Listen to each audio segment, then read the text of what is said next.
الحمد لله رب العالمين والصلاة والسلام على محمد وآله وأصحابه والناس أجمعين. எல்லாமுள்ள ஏக இறைவனை போற்றி புகழ்ந்தவனாகவும் அவனுடைய சாந்தியும் சமாதானமும் நபிகள் நாயகம் ஸல்லல்லாஹு அலைஹி வஸல்லம் அவர்கள் மீதும் அவர்களை பின்பற்றி வாழ்ந்த சத்திய சஹாபாக்கள் சாலிஹீன்கள் அனைவரும் மீதும் உண்டாவதாக என்று பிரார்த்தித்தவனாக, அன்பார்ந்த சகோதரர்களே சகோதரிகளே, இறை நம்பிக்கையாளர்களின் பண்புகள் என்கிற தலைப்பின் கீழே சில அடிப்படையான செய்திகளை இந்த அமர்வின் வாயிலாக அறிந்து கொள்ள இருக்கும். அதில் முதலாவதாக இறை வசனங்கள் எடுத்து கூறப்படும் போது இறை நம்பிக்கையாளர்கள் எந்த அளவிற்கு அதற்கு முக்கியத்துவம் அளிப்பார்கள் என்பதை அடிப்படையாக அல்லாஹ் ரப்புல் ஆலமீன் சொல்லுகிறான்.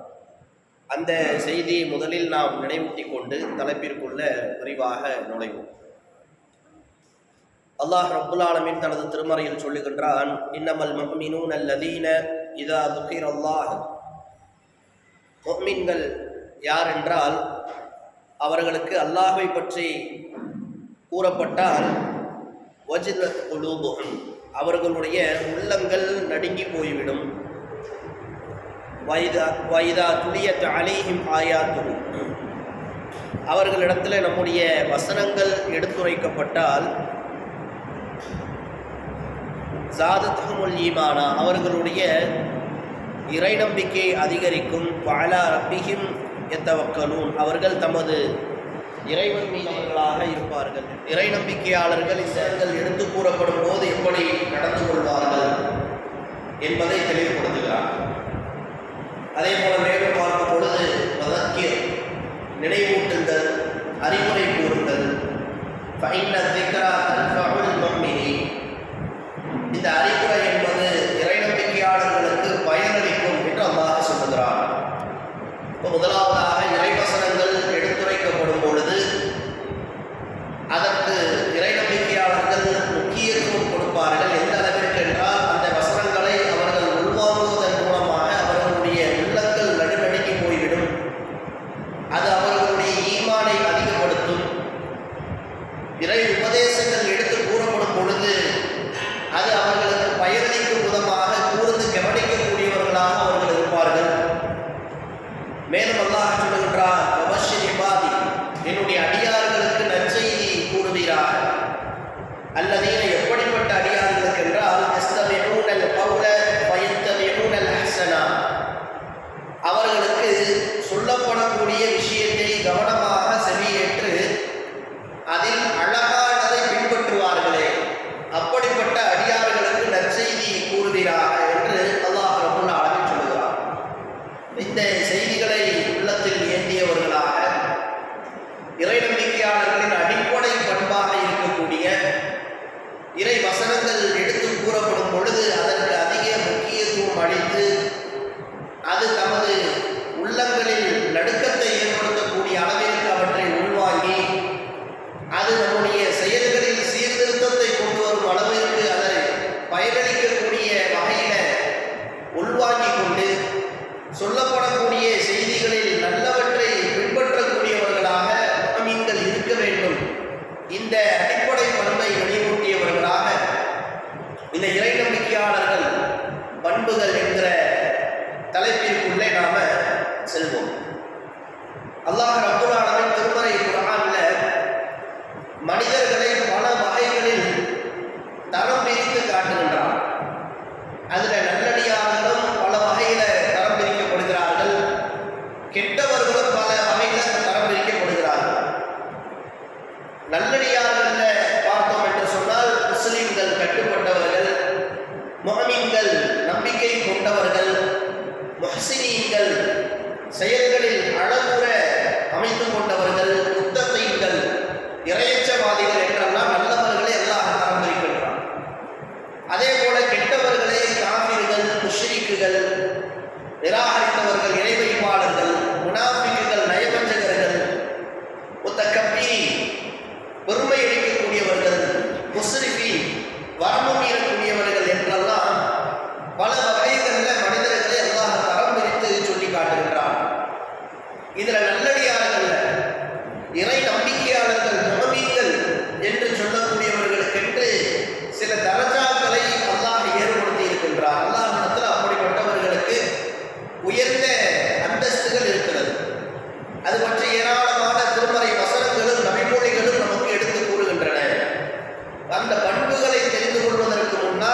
இப்படிப்பட்ட சிறப்புகள் மூமின்களுக்கு அல்லாஹ்விடத்திலும் அவருடைய ரசூலிடத்திலும் இருக்கிறது என்பதை புரிந்து கொண்டால் அந்த முஃமின் என்கிற தர்ஜாவை அடைவதற்கு, அந்த பண்புகளை வளர்த்துக் கொள்வதற்கு நாம் ஆவல் காட்டக்கூடியவர்களாக இருப்போம். அல்லாஹ் தனது திருமறையில் சொல்லுகின்றான், அது அஃப்லஹல் முஃமினீன், இறை நம்பிக்கையாளர்கள் வெற்றி பெற்று விட்டார்கள் என்று சொல்லுகிறான். வபஷ்ஷிரில் முஃமினீன், முஃமின்களுக்கு நற்செய்தி கூறுவீராக என்று சொல்லுகின்றான். வல்லாஹு துல் ஃபதுலில் அலல் முஃமினீன், அல்லாஹ் இறை நம்பிக்கையாளர்கள் மீது அருளுடையவன் என்று அல்லாஹ் சொல்லுகின்றான். அதே போல நபியை குறித்து அல்லாஹ் சொல்லும் பொழுது ஹரீசுன் அலைக்கும், இந்த நபி உங்கள் மீது அதிக அக்கறை கொண்டவராக இருக்கிறார். பில் முஃமினீன், முஃமின்கள் மீது அதிக அக்கறை கொண்டவராகவும், பில் முஃமினீன ரவுஃபுர் ரஹீம், முஃமின்கள் மீது கருணையாளராகவும் அன்பு கொண்டவராகவும் இருக்கிறார் என்று சொல்லி இறை நம்பிக்கையாளர்கள் மீது அல்லாஹ்வுக்கும் அவருடைய ரசூலுக்கும் இருக்கக்கூடிய நேசத்தையும் தரஜாவையும் அல்லாஹ் பல்வேறு இடங்களில் பட்டியலிட்டு காட்டுகின்றான். அதே போல நபிகள் நாயகம் ஸல்லல்லாஹு அலைஹி வஸல்லம் அவர்கள் சொல்லுகிறார்கள், வயகூலூனல் கர்ம், மக்கள் கண்ணியத்தை குறித்து பேசுகிறார்கள். இந்த நபிமொழிக்கு இமாம் புகாரி அவர்கள் மொழிபெயர்ப்பினுடைய அடைப்புக்குறியில திராட்சை பழம் என்று குறிப்பிடுகிறார்கள். காரணம், திராட்சை பழத்தை கண்ணியமானது என்று சொல்லக்கூடிய வழக்கம் அந்த மக்களிடத்தில் இருந்திருக்கிறது. இதை நபிகள் நாயகம் சொல்லிவிட்டு சொல்லுகிறார்கள், இன்னமல் கர்மு கல்புல் முஃமின், உண்மையில் கண்ணியமானது எது என்றால் இறை நம்பிக்கையாளர்களுடைய இதயம்தான். இறை நம்பிக்கையாளர்களுடைய உள்ளம் என்பது மிக கண்ணியமானது. இப்ப சமூகத்தில் ஒருவரை பார்த்து நாம நல்ல மனிதர், நல்ல கண்ணியமானவர் என்று சொல்லுவதற்கும், அல்லாஹும் ரசூலும் ஒருவரை குறித்து கண்ணியமானவர்கள், நல்லவர்கள் என்று சான்று பகர்வதற்கும் பெரிய வேறுபாடு இருக்கு. அப்படின்னால நாம ஒருத்தர் நல்லவர் சொல்றதுனாலே அவர் நல்லவர் ஆயிடப்பட்டார். அவருடைய இன்னொரு பக்கம் என்ன என்பதை அல்லாஹ் தான் அறிவான். நாம வெளித்தோற்றத்தை வைத்து ஒருவரை நல்லவர் என்று சொல்லுவோம், அவ்வளவுதான். ஆனால் அல்லாஹ் ஒருவரை நல்லவர் என்று சொல்லுகிறான் என்றால், அல்லாஹ்வுடைய ரசூல் ஒருவரை நல்லவர் என்று சொல்லுகிறார் என்றால், அல்லாஹ் அவருடைய அந்தரங்கத்தையும் அறிந்தவன். அல்லாஹ்வுடைய ரசூலுக்கு ஒருவரை பற்றி, நாடியவர்களை பற்றி அல்லாஹ் வஹி அறிவிக்கக்கூடியவன்.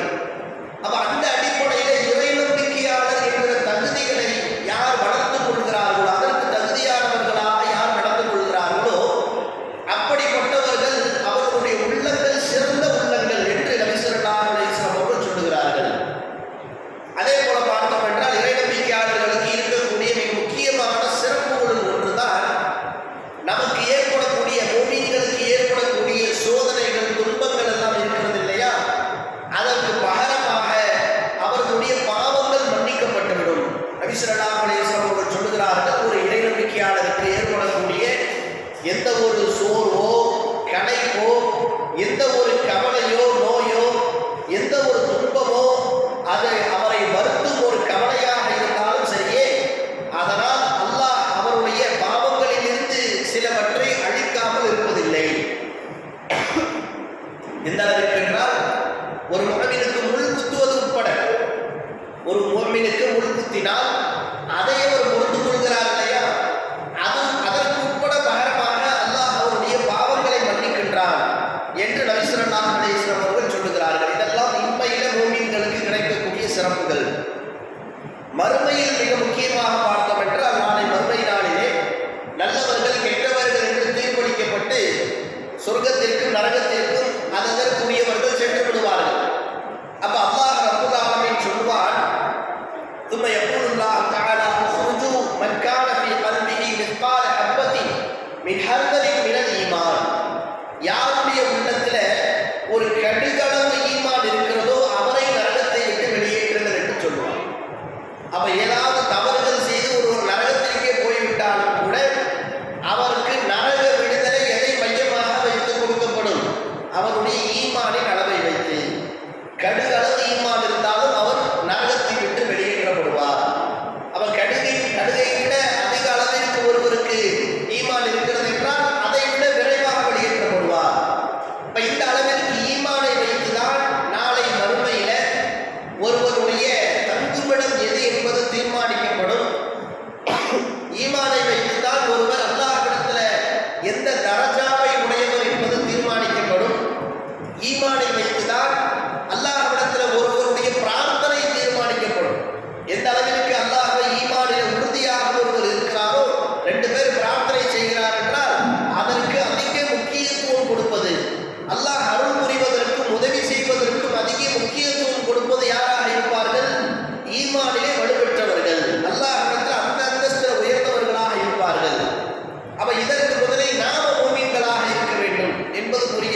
முஃமின்கள் என்றால் தகுதிகள் உடையவர்கள் என்பதற்கு இஸ்லாத்தில் வரைவிலக்கணம் இருக்கிறது. இப்ப நம்முடைய பார்வையில ஒரு வரைவிலக்கணம் வச்சிருப்போம். ஒரு முஸ்லிமா வந்து இஸ்லாமிய வழிபாடுகளை வெளிப்படையில் செய்து வருவதன் மூலமாக அவரை முஸ்லீம் என்று நாம் நம்பியிருப்போம். நம்மை நாமே முஸ்லீம் என்றும் முஃமின் என்றும் நாம் நம்பியிருப்போம். ஆனால் அந்த தகுதிகள் உண்மையில் நமக்கு அல்லாஹ்விடத்தில் கிடைக்க வேண்டும் என்றால் அதற்கு திருக்குர்ஆன் சொல்லக்கூடிய வரைவிலக்கணத்திற்குள் நாம வர வேண்டும். அந்த முஃமின்கள் என்று சொல்லக்கூடிய தகுதிகளை நாம வளர்த்துக் கொள்ள வேண்டும் என்பதை புரிந்து கொள்ள வேண்டும். அல்லாஹ் ரப்பல் ஆலமீன் திருமறை குர்ஆனிலே ஆரம்ப வசனத்தில் சூரத்துல் பக்ராவினுடைய ஆரம்ப வசனத்தில் அல்லாஹ் சொல்லுகின்றான், அல்லதீன யுமினூன இறைநம்பிக்கையாளர்கள் யார் என்றால் பில் வைபி அவர்கள் மறைவானவற்றை நம்புவார்கள், வயுகீமூன ஸலாத்த வ மிம்மா ரஸக்னாஹும் யுன்ஃபிகூன் அவர்கள் தொழுகையை நிலைநாட்டுவார்கள், தங்களுக்கு வழங்கியவற்றிலிருந்து நல்வழியில் செலவிடுவார்கள், வல்லதீன யுமினூன பிமா உன்ஸில இலைக்க வ மா உன்ஸில மின் கப்லிக வ பில் ஆখিরাতি ஹும் யுகினூன் அவர்கள் உமக்கு அருளப்பட்டதையும் உமக்கு முன்னுள்ளதை அருளப்பட்டதையும் கியாமத் நாளையும் அவர்கள் நம்புவார்கள் என்று அல்லாஹ் ரப்பல் ஆலமீன் திருமறை குர்ஆனிலே சொல்லி காட்டுவதை பார்க்கிறோம். இப்ப இதுல முஃமின்களுக்கு சொல்லப்படக்கூடிய அடிப்படை தகுதிகளாக இதையெல்லாம் அல்லாஹ் சொல்லுகின்றார். முதலில் மறைவான விஷயங்களை நம்புவது.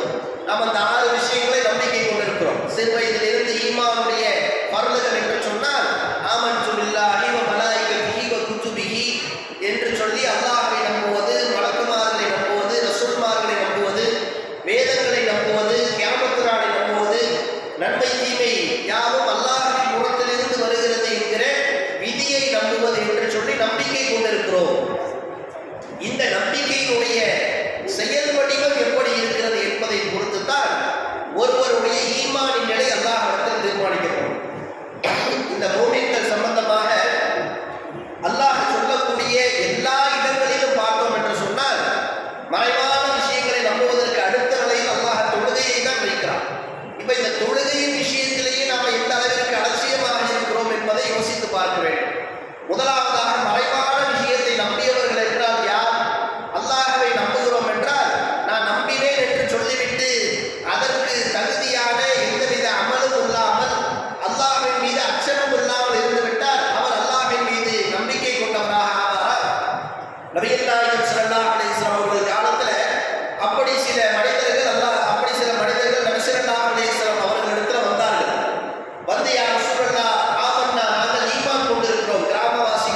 விஷயங்கள்.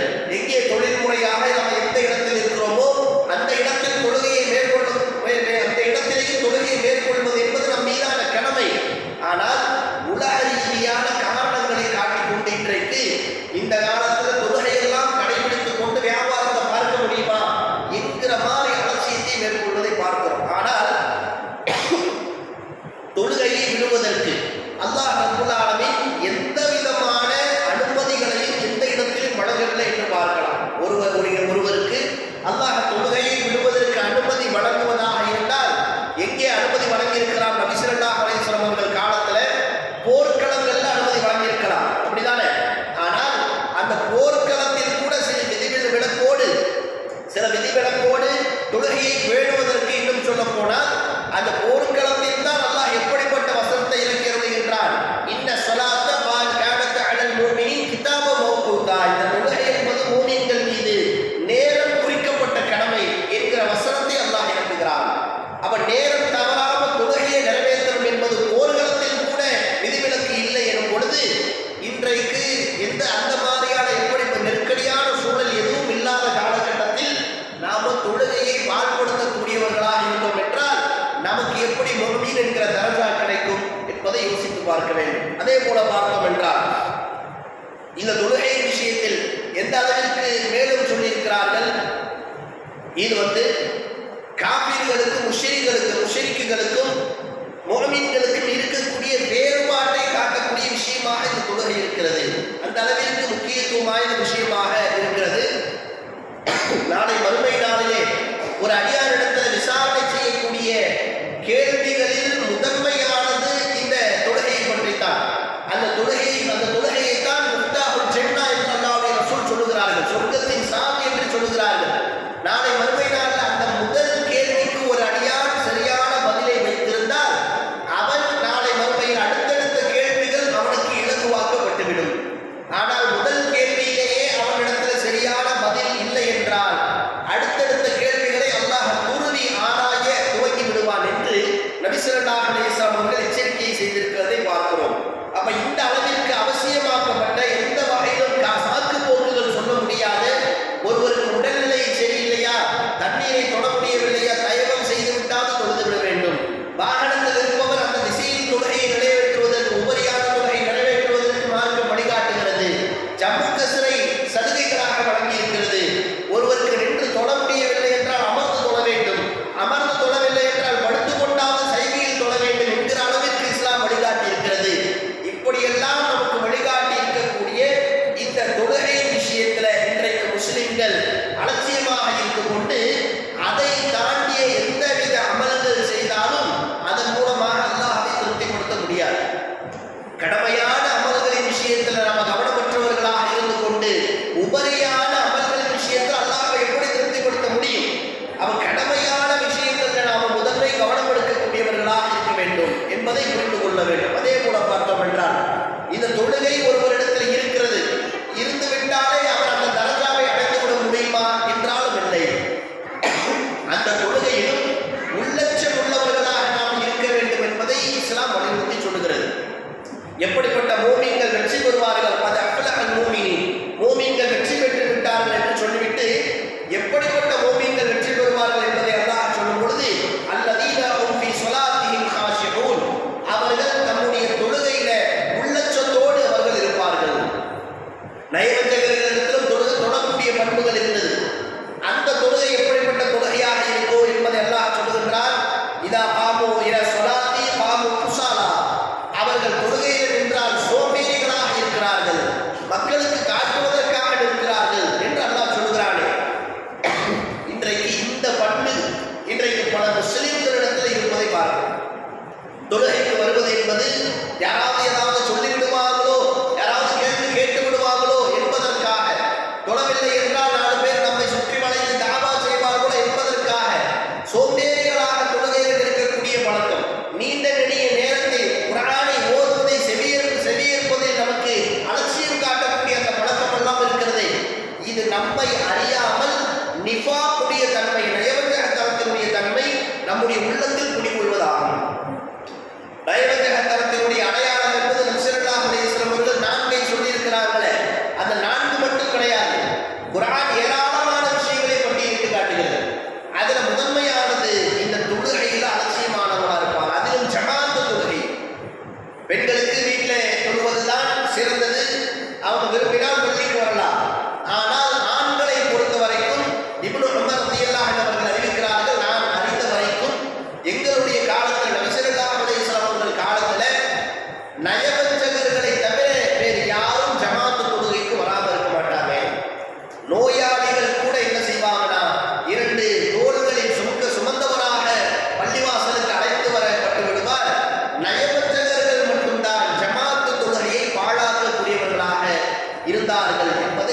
ஸல்லல்லாஹு அலைஹி வஸல்லம்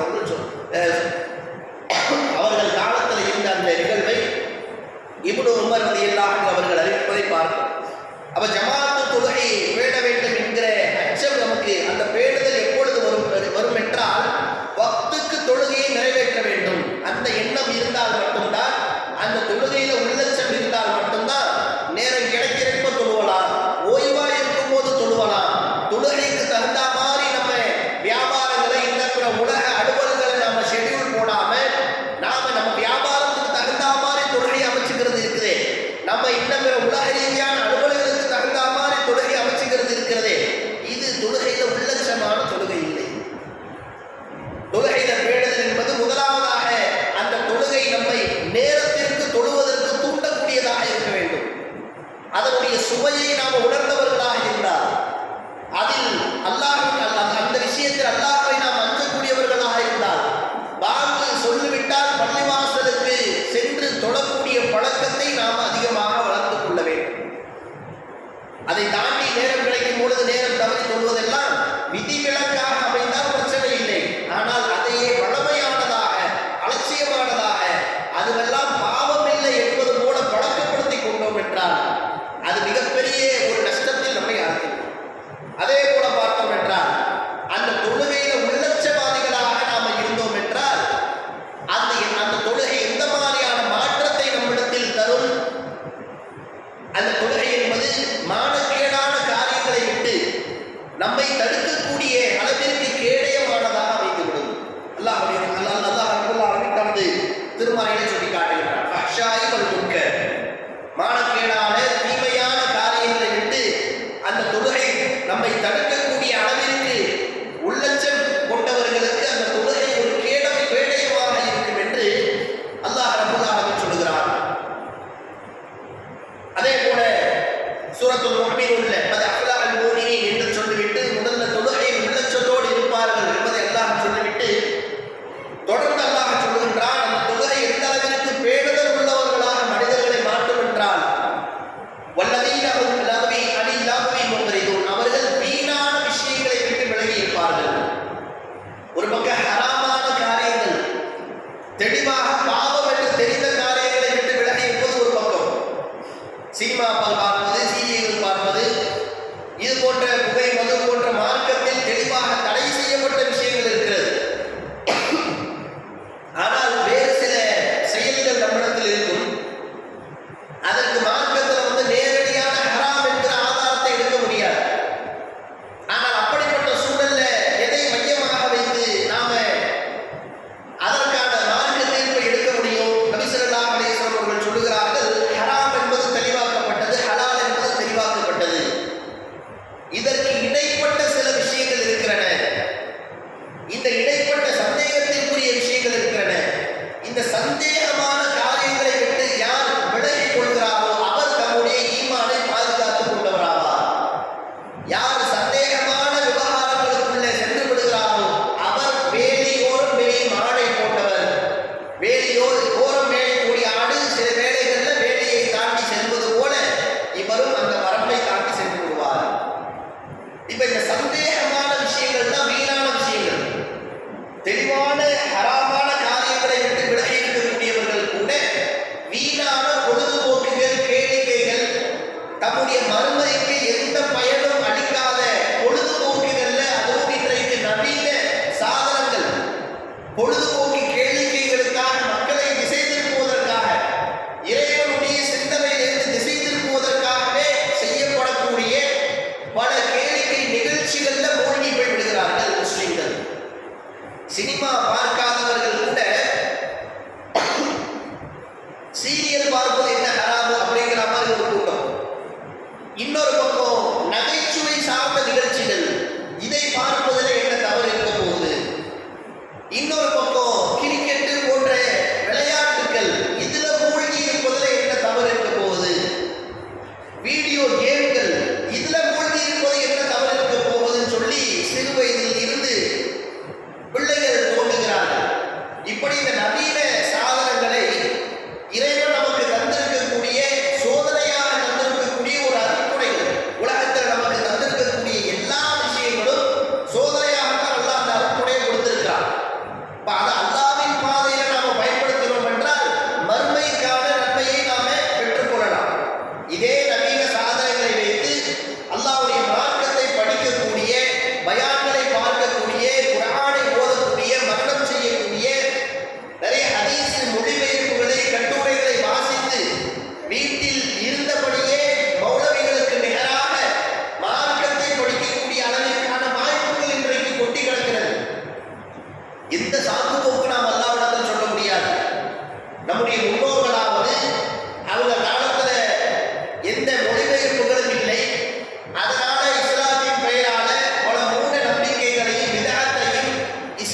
என்கிற பெயரில் அவங்க செய்துவிட்டு சென்று விட்டார்கள். அவங்களுக்கு சொல்றதுக்கு ஒரு காரணமாவது இருக்கு. யாரெல்லாம் இந்த காலத்துல எந்த மொழிபெயர்ப்புகளும் இல்லை, மார்க்கத்தை அறியக்கூடிய வாய்ப்புகள் இல்லை. எங்களுக்கு தெரிஞ்சதை வச்சு அவங்க சொல்லாமலேயே அல்லாஹ் அவர்களுடைய நிலையை அறிந்தவர். ஆனால் இன்றைக்கு அப்படிப்பட்ட நிலை அல்ல. எல்லா விதமான ஹதீஸ் நூல்களும் தஃசீர்களும் ஹதீஸ் கடை சம்பந்தப்பட்ட விவகாரங்களும் பயான்கள் வழியாக கட்டுரைகள் வழியாக நூல் வடிவிலே வலைதளங்களில் கொண்டு வரப்பட்டு கொண்டே இருக்கிறது. அப்படி பயன்படுத்த வேண்டிய இந்த நவீன சாதனங்கள் வீணான கேளிக்கைகளுக்காக பயன்படுத்தப்படுகிறது. அப்ப ஹராமான விஷயங்களின் பக்கம் விடாதவர்கள் கூட இந்த வீணான பொழுதுபோக்குகளில் விழுந்து விடுகிறார்கள். ஒரு பிள்ளைங்க ரோட்ல இறங்கி கிரிக்கெட்டு ஃபுட்பால் இதெல்லாம் ஓடி பிடிச்சி விளையாடுறாங்கன்னா அது மார்க்கத்தில் தப்பு இல்லை. அது மூலமாக அவர்களுடைய உடலுக்கு ஒரு பயன் இருக்கிறது. ஆனால் எவனோ இங்கேயோ கார்பரேட் முதலைகள் எல்லாம் சேர்ந்து வர்த்தகமாக்கி வைத்திருக்கக்கூடிய சூதாட்டமாக்கி வைத்திருக்கக்கூடிய கிரிக்கெட்டை உட்கார்ந்து பார்க்கறதுக்கு மணிக்கணக்கில் நேரம் ஒதுக்குவான். அதுல ஓடக்கூடிய விளையாட்டுகள்ல கேளிக்கைகள்ல மூழ்கி போய் கிடப்பான். ரியாலிட்டி ஷோக்கள்ல மூழ்கி போய் கிடப்பான். நான் சினிமாவை பார்க்கிறேன், ஒரு நகைச்சுவை நிகழ்ச்சி, ஒரு பொழுதுபோக்கு அம்சங்கள், இப்படி மூழ்கி போய் கிடப்பாங்களே. இதுவெல்லாம் வீணானது என்று தெரியாம செய்து கொண்டிருக்கிறோம். பாவம் இல்லை என்று நினைத்துக் கொண்டிருக்கிறோம். ஆனால் மூமின்களுடைய பண்புகளில் அல்லாஹ் இதையும் சொல்லுகிறான். மறுமைக்கு எந்த பயனும் அளிக்காத. நம்ம எப்படி இதை புரிஞ்சுக்கணும்னா, 2 மணி நேரம் உட்கார்ந்துக்கிட்டு மொபைலில் நம்ம ஸ்க்ரோல் பண்ணிக்கிட்டே இருக்கோமே, வீணான ரீல்ஸ், என்னென்னமோ ரீல்ஸ்கள் வருது. ஆடல் பாடல் என்ற ஹராமான விஷயங்கள் ஒரு பக்கம் இருந்தாலும் நம்முடைய வாழ்க்கைக்கு நம்முடைய மறுமைக்கு எந்த தேவையும் இல்லாத நகைச்சுவை சம்பந்தப்பட்ட ரீல்ஸ்கள் வந்துகிட்டே இருக்கும். அது நம்முடைய சிந்தனையை அப்படியே போதை மயமாக்கும். இதெல்லாம் ட்ரக் அடிக்ஷன் தான். ட்ரக் அடிக்ஷன் என்பது வெறும் ஏதோ புகை குடிப்பது, மது அருந்துவது, இது மட்டும் அடிக்ஷன் கிடையாது. நம்முடைய மறுமைக்கு பயனளிக்காத எந்த விதமான விஷயமும் இது இல்லாம என்னால் இருக்க முடியாது அப்படின்னு நாம எந்த விஷயத்தில் மூழ்கி போறோமோ அவங்களாம் அந்த விஷயத்துல அடிக்ஷனாக கிடக்கிறாங்க. அவ மொபைல் போன்கள் விஷயத்துல எந்த பயனும் இல்லாத ரீல்ஸுகளை சுழற்றி கொண்டே இருப்பது, சேனல்களை மாற்றிக்கொண்டே இருப்பது, மணிக்கணக்கில் எப்படியோ உட்கார்ந்து இருப்பது. நாம இந்த நேரத்தில் என்ன யோசிச்சு பார்க்கணும், இந்த காரியத்தை செய்யறது மூலமாக என்னுடைய மறுமைக்கு என்ன பயன் இருக்கு. இப்படி யோசித்தோம் என்றால் எது வீணானது எது பயனுள்ளது என்பதை புரிந்து கொள்வோம். அல்லாஹ்வுடைய ரசூல் சொல்கிறார்கள், அல் முஃமினுல் கவிய்யு கைரு வ அஹப்பு இலல்லாஹ் மினல் முஃமினித் தஈஃப். பலவீனமான மூமினை விட பலமான மூமின் அல்லாஹ்விடத்துல சிறந்தவனும் விருப்பத்திற்குரியவனும் ஆவார் என்று சொல்லிவிட்டு பிகுல்லி கைர் என்றாலும் எல்லா மூமின்கள்டையும் சிறப்பு இருக்கு. மூமின்கள் என்றாலே காஃபிர்களை ஒப்பிடும்போது மூமின்கள் சிறந்தவர்கள் தான். ஆனால் பலமான மூமின் அல்லாஹ்விடத்துல ரொம்ப சிறந்தவன் என்று சொல்லிவிட்டு அந்த பலமான மூமின் எப்படி இருப்பான் என்பதை சொல்கிறார்கள். இஹ்ரிஸ் அலா மா யன்ஃபஉ வஸ்தஇன் பில்லா வலா தஅஜி. உங்களுக்கு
இதுக்கு முன்னாடி வீட்டில் இவங்க பக்கத்து ஊருக்கு கூட பஸ் ஏறி அனுப்பியிருக்க மாட்டாங்க. நான் இங்கிருந்து லடாக்கு போறேன், நான் இங்கிருந்து கொடைக்கானலுக்கு பைக்கில் போறேன் அப்படின்னு கிளம்புவான்.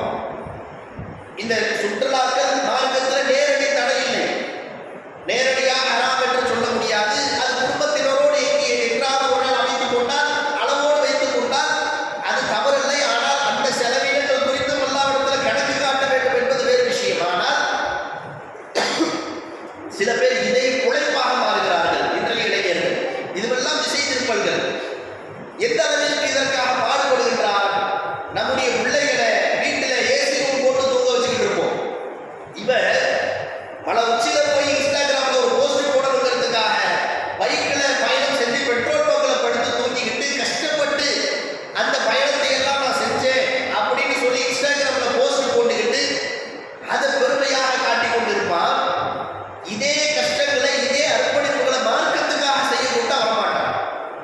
உலகத்துல எந்த ஒரு ஆதாயமும், வறுமையில எந்த ஒரு ஆதாயமும் இல்லாத உலகத்துல ஒரு அற்பமான சுகத்திற்காக வலைதளங்கள்ல தன்னை ஒரு பெரிய இன்ஃப்ளூயன்சராக காட்டிக்கொள்ள வேண்டும் என்பதற்காக மறுமைக்கு எந்த பயனும் இல்லாத வீணான விஷயங்கள்ல இன்றைக்கு பொழுதுபோக்குகள்ல, கேளிக்கைகள்ல மோமின்கள் திசை திருப்பப்படுகிறார்கள் இல்லையா? இந்த திசை திருப்பல்கள் எல்லாமே வீணான விஷயங்கள், அல்லாஹ்வுடைய நினைவை விட்டு திசை திருப்பக்கூடியவை. இதே நிறைய பேர் உணர்வதே கிடையாது. நேரம் என்பது நமக்கு வழங்கப்பட்டிருக்கக்கூடிய அருட்கொடை, நம்முடைய முதலீடு அதுதான். நம்ம உலகத்தில் வியாபாரம் செய்கிறோமே, அதுல முதலீடு போடுவோம் அப்படிதானே? முதலீடு போட்டு அதற்கான நம்பிக்கை எடுக்கிறோம் அப்படின்னா, லாபம் எடுக்கணும்னா போட்ட முதலீட்டை விட லாபம் வந்தால் தான் அது ஒரு லாபம் தரக்கூடிய பிசினஸ். இப்போ உலகத்தில் நாம செய்யக்கூடிய அமல்களை அல்லாஹ் முதலீடு என்று சொல்லி காட்டுகிறார். லாபம் தரக்கூடிய வியாபாரம் என்று சொல்லி காட்டுகின்றான். சில நல்ல அமல்களை அது எப்ப லாபம் தரக்கூடிய வியாபாரமாக இருக்கும்? நம்முடைய நேரத்தை முறையாக பயன்படுத்தினால்தான். வீணான காரியங்களை விட்டுவிட்டு நல்ல அமல்களை அதிகமாக செய்து கொள்வதற்கு நம்முடைய நேரங்களை எப்பொழுது அதிகமாக ஒதுக்குகின்றோமோ அப்பொழுதுதான் அது அதிகமான நன்மைகளை சம்பாதித்த லாபம் தரக்கூடிய ஒரு வியாபாரமாக, வியாபாரத்தை செய்தவர்களாக அல்லாஹ்வை மறுமையில் நாம் சந்திக்க முடியும். அதை விட்டுவிட்டு உலகத்தில் வாழக்கூடிய காலத்துல வீணான காரியங்கள்ல மூழ்கக்கூடியவர்களாக இருந்தோம் என்று சொன்னால் அது மிகப்பெரிய ஒரு நஷ்டத்தை பெற்றுத் தரும்.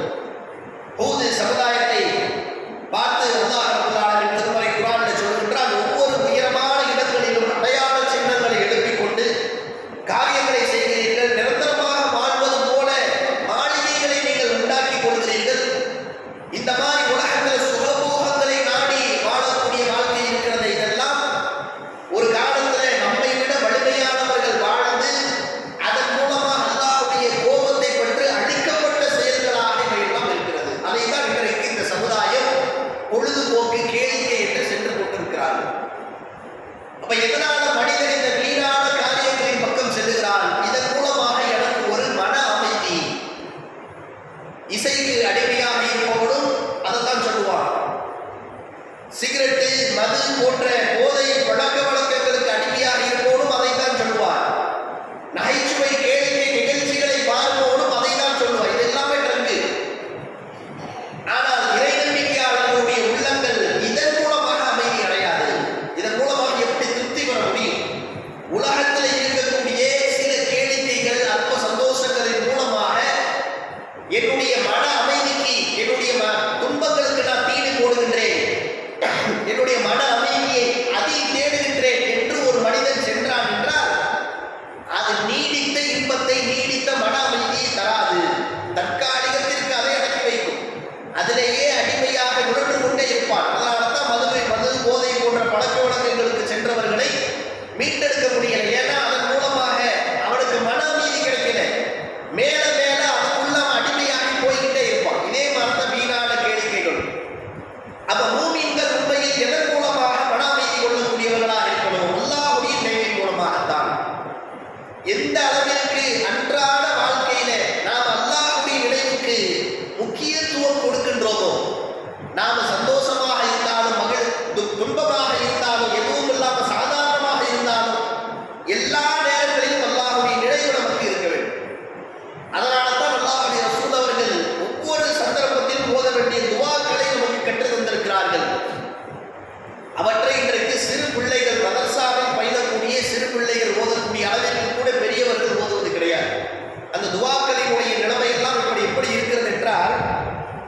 கோடைகால பயிற்சி வகுப்புகள்ல, மதரசாக்கள்ல இதனையெல்லாம் பிள்ளைங்க மனனம் செய்து ஓதி காண்பித்து பரிசு வாங்கிட்டு வரும். அதற்கு பிறகு அந்த பிள்ளைகள் ஓதுகிறதா என்பதை பெற்றோர்கள் கண்காணிப்பது கிடையாது. அல்லது அந்த பெற்றோர்கள் அதற்கு முன்மாதிரியாக செயல்படுவது கிடையாது. அவர்களுக்கு தெரிந்தது அதிகபட்சமாக பெற்றோர்கள் கவனம் எடுப்பது எந்த துவாவாக இருக்கும்னா, இரவு தூங்கும் போது ஓதும் துவா. அதை மட்டும் கரெக்டாக சொல்லி கொடுத்துருவாங்க. அதற்கு பிறகு காலையில் எழுந்ததில் இருந்து இரவு உறங்கும் வரைக்கும் இடைப்பட்ட காலத்தில் அவர் சாப்பிடும் பொழுது, சாப்பிட மறந்து விட்டால் சாப்பிட்டு முடித்த பிறகு, பாத்ரூம் போகும்போது, வரும் பொழுது, ஆடை அணியும் பொழுது, வீட்டை விட்டு வெளியேறும் பொழுது, பள்ளிவாசலுக்குள் நுழையும் பொழுது, சலாம் சொல்லக்கூடிய முறைகள் என்று சொல்லி எல்லா சந்தர்ப்பங்களிலும் அல்லாஹ்வுடைய ரசூல் அவர்கள் நம்முடைய அன்றாட செயல்பாடுகளில் கூட இறை நினைவோடு செயல்பட வேண்டும் என்று சொல்லியிருப்பதற்கு காரணம் என்ன? அவனை மறக்கும் பொழுது கெட்ட ஷைத்தான்கள் நமக்கு நண்பனாக ஆகிவிடுவார்கள். அல்லாஹ் இந்த உலகத்தில் மனித ஜீவர்க்கத்தை படைத்த நோக்கத்தை குறித்து சொல்லும் பொழுது வணங்குவதற்காக என்று சொல்லவில்லை. வமா கலகத்துல் ஜின்ன வல் இன்ஸ இல்லா லியஅபுதூன், அடிபணிந்து நடப்பதற்காக, அவனுக்கு அடிமையாக இருப்பதற்காக.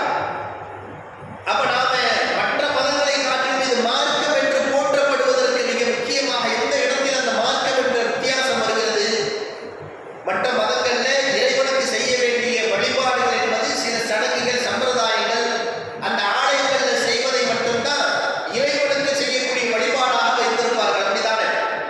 ஆனா இஸ்லாத்துல மட்டும்தான் ஒரு மனுஷன் அன்றாடம் தன்னுடைய சுய தேவைக்கு செய்யக்கூடிய செயல்களை கூட தன்னுடைய இஷ்ட போக்கில் செய்யாமல் இறைவன் சொன்ன பிரகாரம் செய்யும் பொழுது அதுவும் ஒரு இபாதத்தாக ஏற்கப்படுகிறது. ஒருவன் சாப்பிடும் பொழுது தன்னுடைய இஷ்டப்படி சாப்பிட்டால் அது ஒரு இபாதத் அல்ல.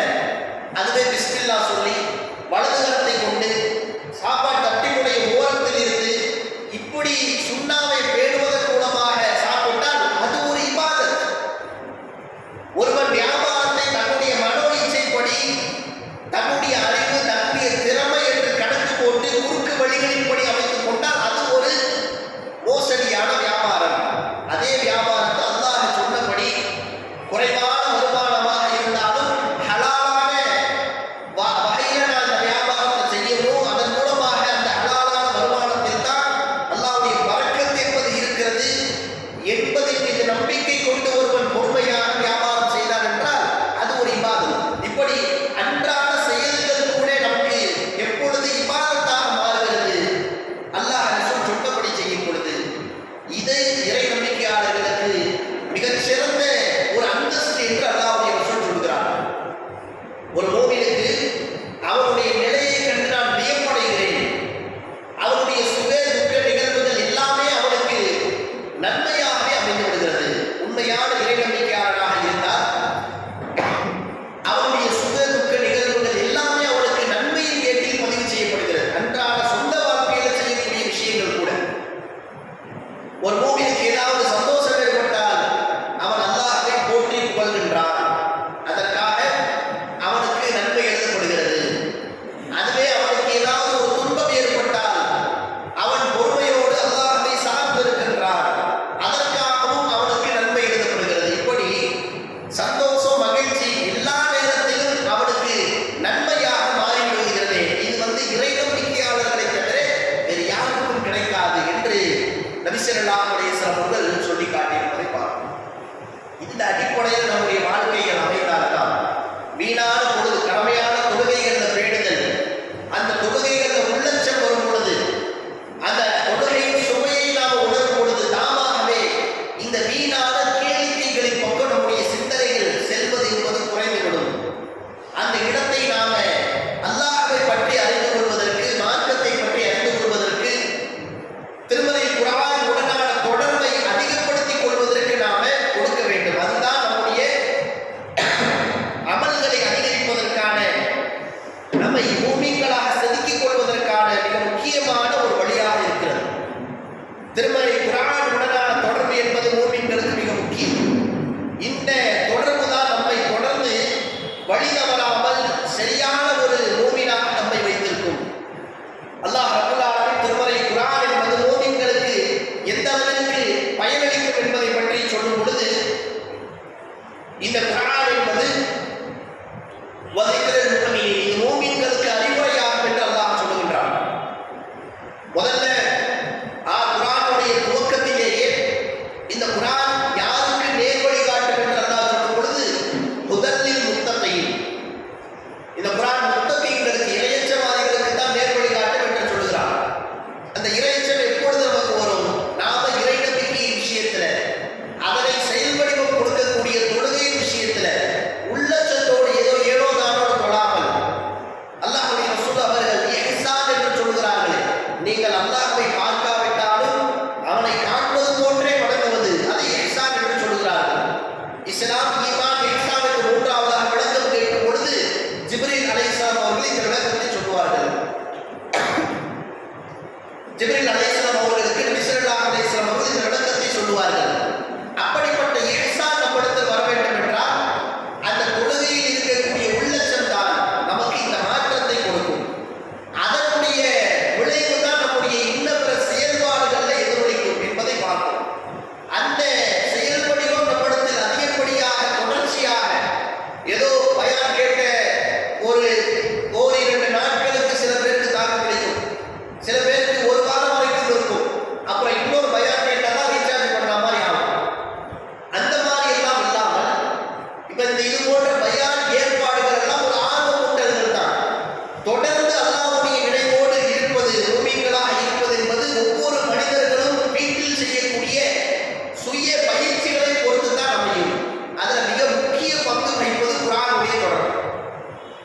நம்முடைய பிள்ளைகளை பள்ளிக்கூடங்களுக்கு அனுப்புகிறோம், பிள்ளைகளை நம்ம பள்ளிக்கூடத்திற்கு அனுப்புகிறோம்.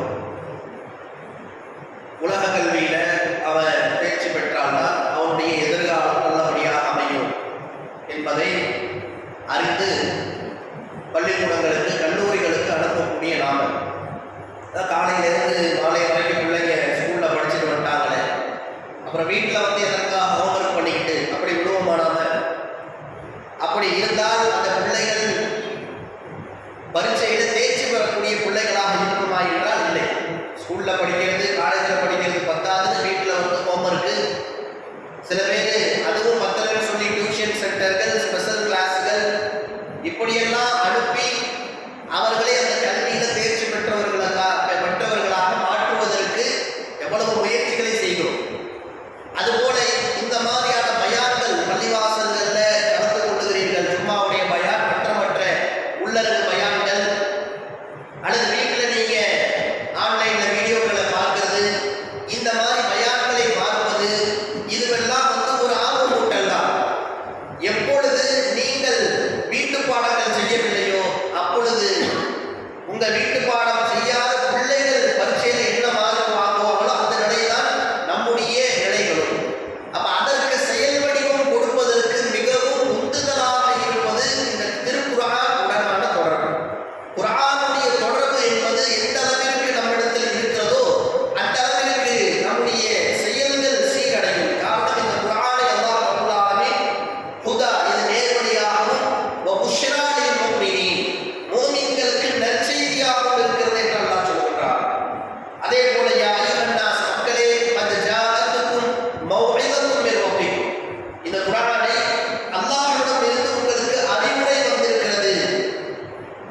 வ ஷிஃபாஉன் லிமா ஃபீ சுதூர், உள்ளங்களில் உள்ள நோய்க்கு நிவாரணம் வந்திருக்கிறது. வ ஹுதா வ ரஹ்மத்துல் லில் முஃமினீன், இது நேர்வழியாகவும் மூமின்களுக்கு ரஹ்மத்தாக, அருளாக இருக்கிறது என்று அல்லாஹ் சொல்கிறார். அந்த அருள் கொடையை நாம் எந்த அளவிற்கு பயன்படுத்துகிறோம்? இப்ப நாம ஒரு அறிவுரை பிள்ளைகளுக்கு செய்தால் அதை கேட்டு அவங்க நடக்கணும்னு ஆசைப்படுவோம், கேட்கிறோம்னா எவ்வளவு கோபப்படுவோம். ஆனால் காலம் காலமாக அல்லாஹ்வுடைய அறிவுரை என்று இந்த குர்ஆன் நம்முடைய கைகளில் வைத்துக் கொண்டு இந்த அறிவுரையில என்ன இருக்குன்னே தெரியாம பல பேர் வாழ்ந்து கொண்டிருக்கிறோம்.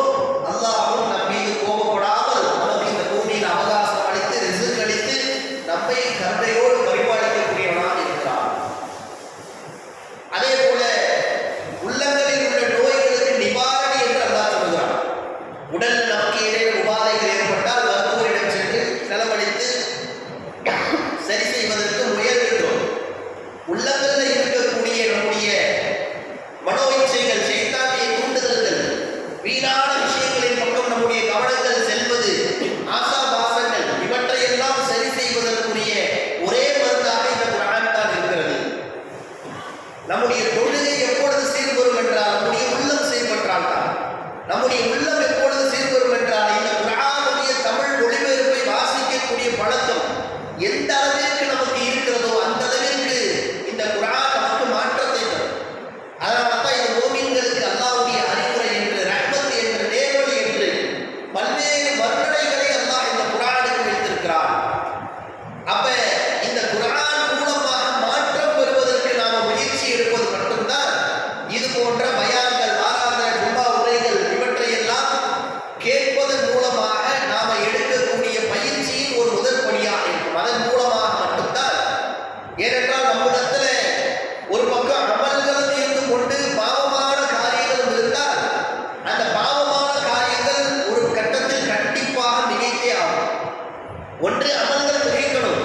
கொஞ்சம் கொஞ்சமாக என்னவாகும்? நம்மையே அறியாமல் அமல்களுக்கான நேரம் குறைந்து பாவம் செய்வதற்கான ஆசைகளும் தூண்டுதல்களும் அதிகமாகும். நாமும் அதற்கு நேரத்தை கொடுத்து கொண்டு உட்கார்ந்திருப்போம். இந்த குர்ஆனுடைய விஷயத்தில் நம்முடைய தொடர்பு எந்த அளவிற்கு இருக்கின்றது? பிள்ளைகளுடைய விஷயத்துல அவங்க ஒரு முறை குர்ஆனை ஓதி முடிச்சுட்டா அதற்கு பிறகு அவர்களுக்கான ஆர்வமூட்டலை பெரிய அளவுக்கு பிள்ளை பெற்றோர்கள் கொடுப்பது இல்லை. ஒரு முறை ஓதி முடிச்சுட்டா கடமை முடிஞ்சிருச்சா, அதற்கு பிறகுதான் உச்சரிப்போடு ஓதக்கூடிய பழக்கம், அதனை மரணம் செய்யக்கூடிய பழக்கம். மரணம் எல்லாம் யாரோ வந்து ஹாஃபிழ்கள் செய்து கொள்வார்கள், நம்ம மேலே எல்லாம் அது பொறுப்பு இல்லை என்று நினைக்கிறோம். அப்படி அல்ல, ஒவ்வொருவருக்கும் இதில் பொறுப்பு இருக்கிறது. காரணம், இந்த குர்ஆன் உலகத்திலே இஸ்லாத்திற்கு எதிராக எவ்வளவு பெரிய நெருக்கடிகள் சதிச்செயல்கள் நடந்தாலும் இந்த குர்ஆனை யாரும் எதுவும் செய்ய முடியாத அளவிற்கு அல்லாஹ் பாதுகாக்கின்றான். யாரின் மூலமாக? உள்ளங்களில், கல்வியாளர்களின் உள்ளங்களில் பாதுகாக்கக்கூடிய வேதம் என்று சொல்லுகிறான். அந்த கல்வியாளர்களாக அந்த பாதுகாப்பை பொறுப்பெடுத்துக் கொள்ளக்கூடியவர்களாக நாம இருந்தோம் என்றால் அது மிகப்பெரிய ஒரு தரஜா. எந்த அளவிற்கு என்றால், நாளை மறுமை நாளில் குர்ஆனை மரணமிட்டவரிடத்தில் அல்லாஹ், நீ ஓது, நீங்கள் ஓதுங்கள், நீங்கள் எந்த அளவிற்கு ஓதுகிறீர்களோ அந்த அளவிற்கு உயர்ந்து சொர்க்கத்தில் உயர்ந்து சென்று கொண்டே இருப்பீர்கள். நீங்கள் ஓதக்கூடிய கடைசி வசனம் தான் சொர்க்கத்தில் உங்களுக்கான இடம் என்று அல்லாஹ் சொல்லுவான். சொர்க்கத்தில் பல படித்தரங்கள் இருக்கு. அதுல உயர்ந்த சொர்க்கம் ஜன்னத்துல் ஃபிர்தௌஸ் என்று பார்க்கிறோம்.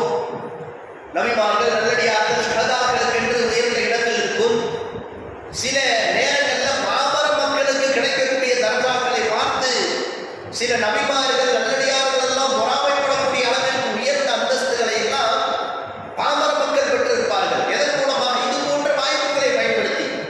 அப்ப குர்ஆனை எந்த அளவிற்கு ஒருவர் மரணம் செய்கிறாரோ, அதனை எந்த அளவிற்கு வாசித்து உள்வாங்கிக் கொள்கிறாரோ அந்த அளவிற்கு உயர்ந்த தரஜாவை ஒருவர் அடைய முடியும் எனும் பொழுது, நாம வீணான விஷயங்களை புறக்கணிப்பதன் மூலமாகத்தான் இது போன்ற நன்மையான காரியங்களில் நேரத்தை செலவிட முடியும். இது போன்ற நன்மையான காரியங்கள் நம்ம எந்த அளவிற்கு மாற்றும்? முஃமின்களுடைய அந்த செயல்பாடுகளை எல்லாம் சொல்லி காட்டுகின்றார்.